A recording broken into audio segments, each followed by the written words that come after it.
मित्रांनो, हे आहे मथुरा म्युझियम, उत्तर प्रदेश।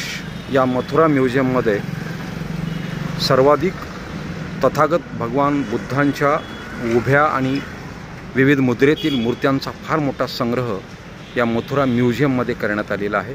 तर प्रांगणामध्ये हे आहेत उभे भगवान बुद्ध, आणि म्हणून तर मथुरा बौद्ध कला शैली संपूर्ण जगामध्ये प्रसिद्ध होती।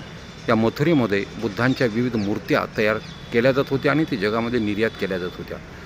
आणि बुद्ध काळामध्येही तथागत बुद्ध आपल्या भिक्खू संघासह मथुरेमध्ये आले होते। त्यांनी या ठिकाणी प्रवचने दिले होते। म्हणून मथुरा ही तथागत बुद्धांच्या विचारांना प्रभावित झालेली एक फार मोठी नगरी होती। आपण पाहू शकता मथुरेतील हे म्युझियम 16 मे 2024।